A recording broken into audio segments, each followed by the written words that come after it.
Hello and welcome to another tutorial. Today we're going over the basics of Premiere, and I'm going to try to give you everything you need to know to start editing in the most basic form within 10 minutes. So let's go.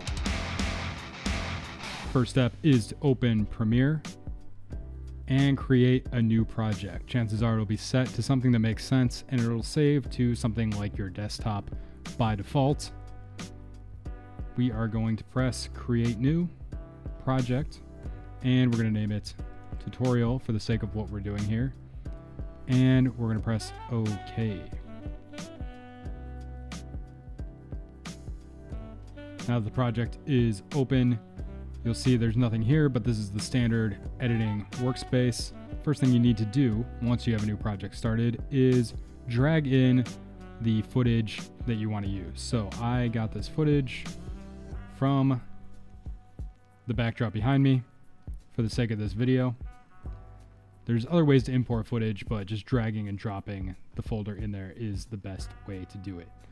So when you create a new sequence, it'll generally be made from the frame rate of the first clip that you put in there. So if you just drag and drop that in there, you'll see that it created a new sequence. Anyone that looks like this is a sequence of that video.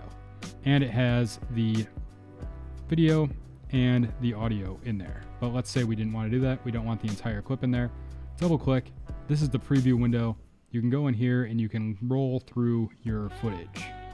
If you press this or I, that'll mark where you want the video to begin. If you press this brackets or O, that'll mark where you want it to end. From that point, there's three ways to drag footage into the timeline. You can either drag and drop by clicking on the picture, and then you'll get the audio and the video.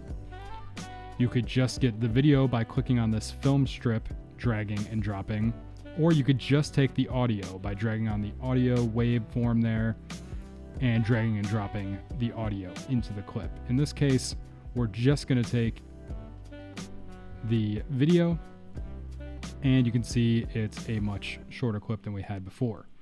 If you still needed to trim it, you can have this standard cursor tool is called the selection tool, and you can get to it by clicking V. You can either drag the clip out when you see this shape, or you can drag it in to make it longer or shorter. The alternative is to press C on your keyboard. That will bring up the razor blade tool, and you can mark up your footage and break it up like that. Maybe you wanted to delete those so it had some weird jump cuts. From there, you can just drag the clips together and you have a shortened cut up version. From there, let's talk about transitions. So up here, there's a variety of different things you can select through. Let's go to effects. These are all your video, coloring, and audio effects in here. We're going to go to video transitions, and you'll see there are a lot of them. We're just going to go for the standard wipe and slide that in there. You'll notice that you can either put this at the beginning of a clip, in between two clips, or at the end of a clip. In this case, with the wipe, that would just dissolve into nothing. So we'll put it in between two clips. And then this little thing on top of there is showing you that it's the transition. That can be made shorter by clicking and dragging, or longer by clicking and dragging out, just like the clips were. And then you can see we have a wipe between those two clips. There are a myriad of transitions, so feel free to look through them to pick which ones you might like. From there, we'll talk about color and a couple ways to do that. So if you press color and you're on this, if you change any of these sliders, the Lumetri color effect will immediately be added to the clip. This will look familiar to you if you use Lightroom already or Photoshop, Camera Raw, and you can change the effect of the clip and how it looks. I'm making this one look terrible, but then you go to the next clip and it looks totally different. So you don't want that generally in video. So we'll delete that, and we'll go back here to the editing window. We'll go to the project part, of this bin. And if you click new item, you'll see a bunch of different things that can come up. What we want is an adjustment layer. By applying that over the footage, you can add any kind of effect, and it will affect every one of the clips that you have down there. So let's have that highlighted. Let's press color. And again, if we add, you can see that it's the adjustment layer. If we change that, immediately Lumetri color comes there. But in this case, it is on every single clip in the sequence. Let's add some audio here.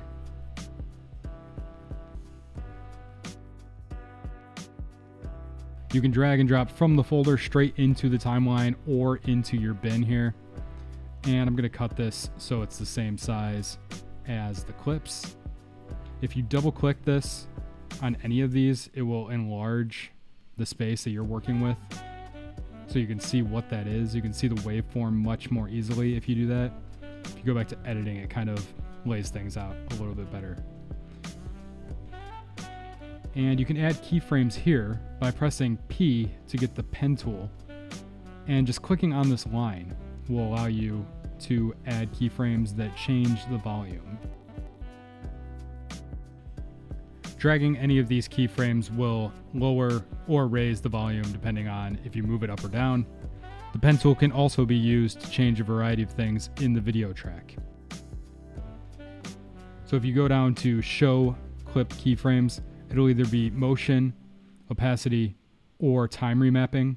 So right now it is set to opacity. So if we change these keyframes, it'll make the video more or less visible.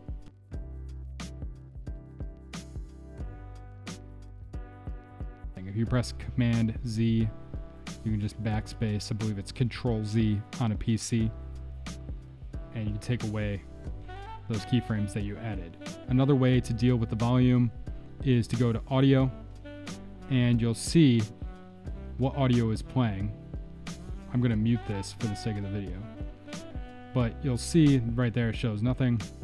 Now we can see where the audio is at, and these sliders will bring it up or down. This exists for any audio track that you have there.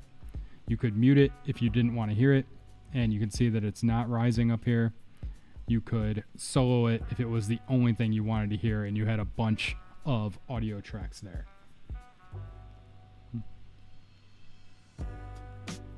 Additionally, if you click on one of these windows and it has the blue outline and then you want to see it larger, you can press the tilde key. That's the key that's right underneath the escape button on your keyboard, and it will blow up so you can see it larger. If you don't want to see the stuff around there, you can press Control with tilde and it will make it the entire screen. Finally, exporting. You go to File, you go to Export, you go to Media. It'll bring this window up where you can change the name. We'll change it to tutorial test right now and click save. You can see that it's changed it to that name right there. And all these different presets exist if you wanted to make it for YouTube, for Vimeo, for Facebook, for Adobe Stock. When it's match source, that means it's just the same as the source that you have in the file. You can make it a lower bitrate if you don't want to use as much of your hard drive space, but of course the quality will suffer as well. Once you have those things set up, this is all information you can get if you want to dive deeper into the quality of your export. Once this is all set up, you can press export and it'll do its thing.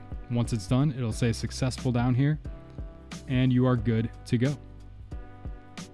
If you got anything out of this, please give it a like and I'll see you in the next video. Bye-bye.